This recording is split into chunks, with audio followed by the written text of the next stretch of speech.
Hi friends, कैसे हैं आप सब लोग। A big hello to everyone. कल डाइट के बारे में डिस्कशन की थी, हाइपरटेंशन की। आज फिजिकल एक्टिविटी के बारे में डिस्कशन करेंगे। इससे हम क्या कर रहे हैं, हम non pharmacological interventions in the treatment of hypertension कर रहे हैं, यानी कि दवाइयों से पहले ये चीजें लाइफस्टाइल इंटरवेंशंस हमको करनी जरूरी हैं, जो मैंने आपको बताई थी कि 6 महीने से 12 महीने तक हम ये लाइफस्टाइल इंटरवेंशंस कर सकते हैं depending on the staging of hypertension. किस स्टेजिंग पे है, जो मैंने स्टेजिंग के टाइम बताया था। तो अगर तो स्टेज 3 पर है तो इमीडिएटली दवाइयां देनी पड़ेंगी, साथ साथ लाइफस्टाइल इंटरवेंशंस करने पड़ेंगे।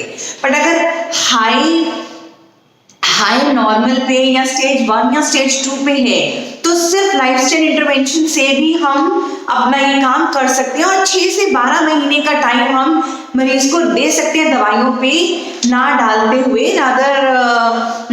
इन इस तरीके की चीजें लाइफस्टाइल इंटरवेंशंस करते हुए। तो देखिए, लाइफस्टाइल इंटरवेंशंस में तो 2 ही चीजें होती हैं, एक होती है डाइट, एक होती है एक्सरसाइज। डाइट के बारे में कल पूरी बात हो गई, आज फिजिकल एक्टिविटी के बारे में बात करते हैं। तो देखिए, होता क्या है कि जो लोग अगर इनसफिशिएंट फिजिकल एक्टिविटी है तो कार्डियोवैस्कुलर रिस्क बढ़ जाता है। ठीक है, अगर जितनी एक्सरसाइज करनी चाहिए, देखिए बॉडी एक्सरसाइज मांगती है। अगर आप बॉडी के मसल्स को नहीं हिलाएंगे, एक्सरसाइज नहीं करेंगे, तो आपका हार्ट पे रिस्क बढ़ता चला जाता है। ठीक है, कुछ स्टडीज में तो यहां तक देखा गया है कि जैसे कि हम कहते हैं कि smoking is very bad for the heart and for other systems, तो स्मोकिंग का कंपैरिजन किया गया है एक्सरसाइज से या इनएक्टिविटी से। यानी कि जो लोग कोई एक्सरसाइज नहीं करते हैं, सिर्फ बैठे रहते हैं या टीवी देखने का समय उनका बहुत ज्यादा है, और उन लोगों को स्मोकर्स के साथ कंपेयर किया गया और ये देखा गया है कि इनएक्टिविटी स्मोकिंग से भी ज्यादा खराब है। यानी कि स्मोकिंग से तो जो डेथ, सीवी डेथ्स होती हैं, उससे भी कहीं कुछ परसेंटेज डेथ्स या सीवी रिस्क फैक्टर इनएक्टिविटी से होते हैं। तो इसलिए इनएक्टिव होना तो बहुत गलत है, सेडेंटरी लाइफस्टाइल तो बहुत गलत है। You have to be physically active। और एक बात मैं आपको बताऊं, जैसे जैसे आपकी उम्र बढ़ती है ना, आपको अपनी एक्टिविटी बढ़ानी पड़ती है। You have to just push yourself, push your muscles, push your body। ये बचपन में जो चलता रहा ना, यंग एज में, बिफोर द एज ऑफ 18, कि नहीं करी, उसका सारा भुगतान अब आगे जाके मिलेगा। तो इसलिए एक्सरसाइज करना बहुत ज्यादा आवश्यक है। इवन ये भी देखा गया है कि जो लोग भले ही वो हाइपरटेंसिव हैं या नहीं हैं, अगर वो रेगुलरली एक्सरसाइज करते हैं, एरोबिक एक्सरसाइज करते हैं, तो कहीं ना कहीं वो अपना जो ऊपर वाला ब्लड प्रेशर है ना, सिस्टोलिक ब्लड प्रेशर, कहीं ना कहीं वो उनका 5 या 5 से ज्यादा मिलीमीटर्स ऑफ मर्करी कम भी हो जाता है। इवन ड्रग्स के साथ भी कुछ ऐसी स्टडीज हुई जिसमें देखा गया कि क्या दवाइयां देके या एक्सरसाइज करा के पेशेंट को मतलब उसका कंपैरिजन किया गया, तो ये देखा गया कि कुछ मतलब अगर आप ड्रग्स और एक्सरसाइज को इकट्ठे कंपेयर करते हैं ना, तो एक्सरसाइज कुछ दवाइयों के बराबर काम कर रहा है। यानी कि सपोजिंग किसी को ऑलरेडी हाइपरटेंशन है या स्टेज 1 हाइपरटेंशन है, अगर आप उनकी फिजिकल एक्टिविटी बढ़ा देंगे ना, तो एक तो बीपी कम हो जाएगा, दूसरा आगे जाके जो सेकेंडरी जो कोरोनरी हार्ट डिजीज है, जो हार्ट में बीमारी आने के चांसेस होते हैं, वो उनके और कम हो जाते हैं। जिनको लकवा हो चुका है, यानी कि स्ट्रोक हो चुका है, अगर वो किसी भी तरीके की एक्सरसाइज को अपना लेते हैं ना, तो रिहैबिलिटेशन प्रोग्राम बहुत अच्छा हो जाता है। एक्सरसाइज करने से आप हार्ट फेलियर होने से बच सकते हैं। एक्सरसाइज करने से प्री डायबिटिक लोग जो हैं वो ओवरली डायबिटिक होने से बच सकते हैं। तो कहने का मतलब ये है, कहने का सारांश ये है कि ये जो इस तरीके के लोग हैं, इसमें दवाई और एक्सरसाइज को जब कंपेयर किया गया तो एक्सरसाइज इक्वली इफेक्टिव है एज कंपेयर टू मेडिसिन। तो अगर एक्सरसाइज इक्वली इफेक्टिव है तो मेरे हिसाब से तो फिर एक्सरसाइज कर लेनी चाहिए rather than going for medicine, क्योंकि चाहे कुछ भी दवाई लो तो उसका कोई ना कोई साइड इफेक्ट या कोई ना कोई परेशानी तो रहेगी। तो अगर एक्सरसाइज से आपकी दवाइयां छूट सकती हैं या आप बीमारियां आगे होने से बच सकते हो, तो I think being physically active is very very important. ठीक है, तो अब मैं आपको बताती हूँ कि एक्सरसाइज शेड्यूल एज के हिसाब से कैसे है। जैसे छोटे बच्चे हैं फ्रॉम 5 to 18 ईयर्स तक लगा लो या 17 ईयर्स तक लगा लो, ठीक है, यंग अडल्ट्स 5 to 17 ईयर्स तक। तो ऐसे बच्चों को हर दिन 1 घंटा 1 hour moderate to vigorous intensity physical exercise करनी ही चाहिए। वो मॉडरेट टू विगरस इंटेंसिटी अगर वो 1 घंटे से ज्यादा बढ़ा देते हैं तो उनके हेल्थ बेनिफिट्स और ज्यादा बढ़ जाते हैं। और इसमें preferably they should be doing aerobic exercise, ठीक है। उसके अलावा हफ्ते में 3 दिन कम से कम वेट स्ट्रेंथनिंग एक्सरसाइज करनी चाहिए, जिससे कि उनके मसल्स और बोन्स स्ट्रेंथन हो, ठीक है। तो ये बात हुई 5 से 17 साल के बच्चों में। फिर आ गई बात 18 साल और उससे ऊपर के लोगों में। तो उन लोगों को क्या करना चाहिए, उन लोगों को कम से कम 1 हफ्ते में 150 मिनट की एक्सरसाइज मॉडरेट इंटेंसिटी की करनी चाहिए। अगर वो विग्रस कर सकते हैं तो हफ्ते में 75 मिनट की भी वो कर सकते हैं, ठीक है। और अगर वो अपनी मॉडरेट इंटेंसिटी की एक्सरसाइज को 150 से 300 मिनट तक ले आते हैं तो उनके हेल्थ बेनिफिट्स और अच्छे हो जाते हैं। विग्रस वाले को अगर वो 75 से 150 मिनट तक ले आते हैं तब भी उनके हेल्थ बेनिफिट्स बहुत अच्छे हो जाते हैं। और हफ्ते में कम से कम 3 दिन मसल ट्रेनिंग या वेट ट्रेनिंग एक्सरसाइज करनी चाहिए, जिसमें कि कुछ ग्रुप्स ऑफ मसल्स को लेके उनकी एक्सरसाइज हो, जैसे कि एक दिन एब्स हो रही है, एक दिन आर्म्स की हो रही है, एक दिन लेग्स की हो रही है, ठीक है। अच्छा, एक बात और बहुत इंपॉर्टेंट है कि ये जरूरी नहीं है, ये बिल्कुल भी जरूरी नहीं है कि एक बार एक स्ट्रेच में पूरी एक्सरसाइज करनी, 1 घंटा आप नहीं यूज टू एक्सरसाइज करने के, तो आप 10-10 मिनट के बाउट्स में भी एरोबिक एक्सरसाइज कर सकते हो। वो बहुत इफेक्टिव रहेगा, ठीक है, वो बहुत इफेक्टिव रहेगा अगर आप 10-10 मिनट के बाउट्स में भी फिजिकल एक्सरसाइज करते हो। सपोजिंग आपने 10 मिनट एक ब्रिस्क वॉक सुबह में कर ली, फिर आप अपने ऑफिस गए, वहां पर आपने 10 मिनट कुछ भी स्ट्रेचिंग करी या कुछ भी किसी भी तरीके की एरोबिक एक्सरसाइज करी, शाम को घर आके फिर आपने 10 मिनट एक्सरसाइज कर ली। अगर आप आधा घंटा एक्सरसाइज कर लेते हैं और हफ्ते में 5 दिन कर लेते हैं और इसको ब्रेक कर करके 10-10 मिनट के बाउट्स में भी कर लेते हैं, तो ये आपको इक्वल इफेक्ट देगी। इसमें कोई परेशानी की बात नहीं है। आप इस तरीके से भी अपनी एक्सरसाइज को कर सकते हो और आपको करनी ही चाहिए, ठीक है।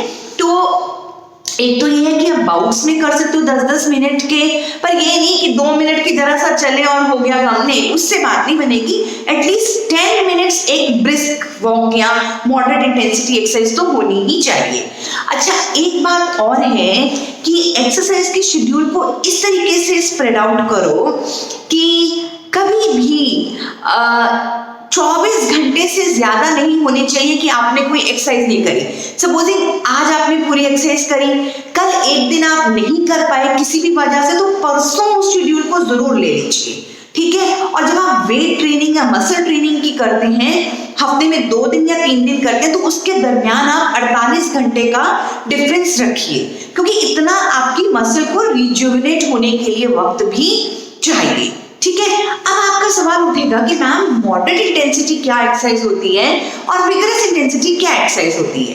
देखिए, मॉडरेट इंटेंसिटी वो होती है जैसे कि आप ब्रिस्क वॉक कर रहे हैं। अब ब्रिस्क वॉक की डेफिनेशन क्या हुई, अगर आप 10 से 12 किलोमीटर अपना अगर आप ब्रिस्क वॉक करते हैं तो ब्रिस्क वॉक आपकी इस तरीके से होनी चाहिए कि आप कम से कम 1 घंटे, मतलब आपकी ब्रिस्क वॉक इस तरीके से होनी चाहिए कि आपका हार्ट रेट बढ़ना चाहिए और हार्ट रेट के साथ साथ आपको, मतलब हार्ट रेट तो जरूर बढ़ना है चाहिए, लेकिन हार्ट रेट के साथ ऐसा नहीं होना चाहिए कि आप बोल ही ना पाओ, है ना। तो आपकी कन्वर्सेशन चलती रहनी चाहिए और आपका हार्ट रेट जरूर बढ़ना चाहिए।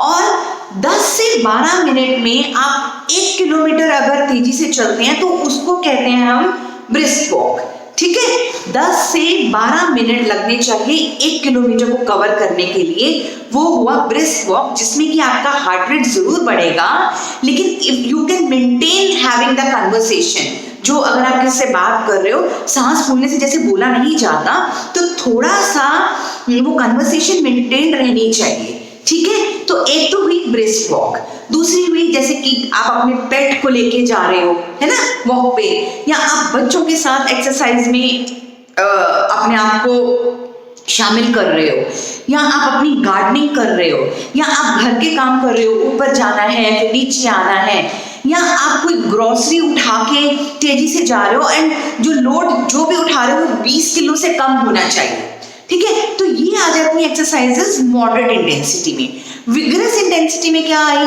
आप बहुत तेजी से चल रहे हो, या यू आर क्लाइंबिंग अ हिल, आप कोई पर्वत चढ़ रहे हो, या आप बहुत तेजी से साइकिलिंग कर रहे हो, या आप फास्ट पेस में स्विमिंग कर रहे हो, है ना, या अगर आपने कोई लोड उठा के चल रहे हो तो वो 20 किलो से ज्यादा होना चाहिए, तब हम उसको विगरस एक्सरसाइज कहते हैं। और उसमें क्या है, आपका हार्ट रेट और ज्यादा तेज होगा। देखिए ये सारी एक्सरसाइजेस ना आपके कार्डियो रेस्पिरेटरी सिस्टम को, आपके माइंड को, आपके मसल्स को, आपकी बोन्स को, सबको स्ट्रेंथन करता है। तो मॉडरेट इंटेंसिटी ऐसे हुआ, विगरस इंटेंसिटी एक्सरसाइज ये इस तरीके से हुआ। अगर आप ये मॉडरेट इंटेंसिटी एक्सरसाइज रेगुलर करते रहेंगे तो कहीं ना कहीं आपका सिस्टोलिक ब्लड प्रेशर 5 मिलीमीटर तक कम होता है। ऐसा देखा गया है कि 34% लोग जिनमें कि इंसिडेंटल हाइपरटेंशन पाया जाता है, यानी कि मेरे क्लिनिक में कोई व्यक्ति आया, मैं उसको कोई दिक्कत नहीं है, उसको कोई बीपी की प्रॉब्लम नहीं है, मैंने उसका बीपी चेक किया और उसको हाइपरटेंसिव वो निकला, तो इस तरीके के 34% लोग अगर अपनी फिटनेस, अपनी एक्सरसाइज को बढ़ा के चलते हैं तो वो इन सब चीजों से बच सकते हैं, यानी कि बीमारियों से बच भी सकते हैं, ठीक है। तो ये हुई अच्छा, कब एक्सरसाइज करनी नहीं चाहिए, वो कौन सी कंडीशंस हैं जिनमें एक्सरसाइज हमको नहीं करनी चाहिए। तो देखिए, अगर आपका ब्लड प्रेशर ऊपर वाला 200 और नीचे वाला 110 तक रह रहा है तो उस टाइम पे आप एक्सरसाइज नहीं करेंगे। अगर आपकी ब्लड शुगर 250 मिलीग्राम पर डेसीलीटर तक है तो उस टाइम पर आप एक्सरसाइज नहीं करेंगे। अगर आपको हार्ट अटैक आया था या स्ट्रोक, पैरालिटिक अटैक आया था जिसको अभी 6 हफ्ते नहीं हुए हैं तो आप एक्सरसाइज अभी नहीं करेंगे। अगर आपको आंखों में कोई दिक्कत है, रेटिनोपैथी है, नियर ब्लाइंडनेस है या नाइट ब्लाइंडनेस है, या कोई रेटिनोपैथी, मैंने जैसे बताया डायबिटिक रेटिनोपैथी है या रेटिनल डिटैचमेंट है, तो ऐसे में आप विगरस एक्सरसाइज या किसी भी तरीके की एक्सरसाइज को अपने डॉक्टर से पूछे बिना नहीं करेंगे। तो बीपी और शुगर लेवल्स को ध्यान देना बहुत ज्यादा जरूरी है कि जब आप एक्सरसाइज नहीं करना आपके लिए ठीक है। या अगर आपको एंजाइना है, यानी कि थोड़ा ही चलते ही आपको चेस्ट पेन शुरू हो जाती है, तो ऐसे में भी आप एक्सरसाइज नहीं करेंगे अगर ओवरटली एंजाइना होता है, ठीक है। ये हुई सारी बातें एक्सरसाइज की। अब आजकल लोग बहुत योगा को प्रेफर करते हैं, तो क्या योगा इफेक्टिव है? ऑब्वियसली योगा भी एक फिजिकल एक्टिविटी में आ जाता है, इसीलिए मैंने फिजिकल एक्टिविटी में उसको इंक्लूड किया है। तो जी हाँ, योगा बहुत ज्यादा इफेक्टिव है। योगा से 5 बहुत, योगा सोचो, योगा मतलब 5, एक मुट्ठी, इस मुट्ठी को मैं एक्सप्लेन करती हूँ। सबसे पहली चीज, योगा आपकी खून में सर्कुलेशन बढ़ाती है, उससे बहुत फायदे होंगे आपको।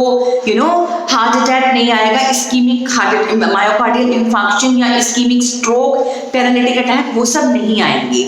योगा करने से आपका बीपी कम होता है, चाहे वो ऊपर वाला हो चाहे वो नीचे वाला हो। सिस्टोलिक ब्लड प्रेशर भी कम होता है, डायस्टोलिक ब्लड प्रेशर भी कम होता है। योगा करने से इंसुलिन की सिक्रेशन बढ़ती है, तो इंसुलिन सिक्रीशन बढ़ने से क्या होगा, आपको डायबिटीज नहीं होगी।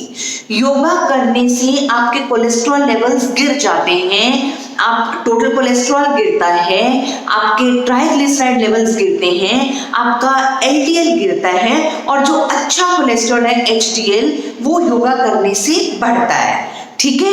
और पांचवी और बहुत इंपॉर्टेंट चीज जो है, योगा आपके माइंड पे बहुत पॉजिटिव इफेक्ट डालता है, यानी कि जिनको मूड फ्लक्चुएशंस होती हैं या जिनको एंजाइटी डिप्रेशन की परेशानी है, उनमें भी योगा बहुत इफेक्टिव है। तो ये सारे फायदे फिजिकल एक्टिविटी इंक्लूडिंग योगा के हैं। ठीक है। देखिए ये तो जरूर है कि अगर आप एक्सरसाइज करते रहेंगे तो आप बहुत बीमारियों से बच सकते हैं। देखिए कार्डियोवैस्कुलर प्रॉब्लम से बच सकते हैं, वेट रिडक्शन होगा, विजरल एडिपोसिटी कम होगी। तो ये तीन चीजें तो मेन हैं। मैंने कल बताया था कि इन तीन चीजों के होने से आगे जाके हार्ट में परेशानियां, शुगर हो जाना या शुगर हो गई या हार्ट में परेशानी हो गई या बीपी बढ़ गया, तो उससे सारे सिस्टम्स इन्वॉल्व हो जाएंगे। आपकी किडनी भी इन्वॉल्व हो गई, आपका हार्ट भी इन्वॉल्व हो गया, आपको ब्रेन में भी स्ट्रोक आ गया, आपकी आंखें भी अंधापन भी आ गया। तो आप इन सब चीजों से बच सकते हैं अगर आप फिजिकल एक्टिविटी रेगुलर जिस तरीके से बताइए उस तरीके से करते रहेंगे। आई होप आपको बेनिफिशियल लगेगा वीडियो। किसी चीज के बारे में और जानना हो तो प्लीज कमेंट बॉक्स में क्वेश्चन डाल दीजिए, मैं आपके सवाल का जवाब जरूर दूंगी। Thank you very much friends, thanks a lot.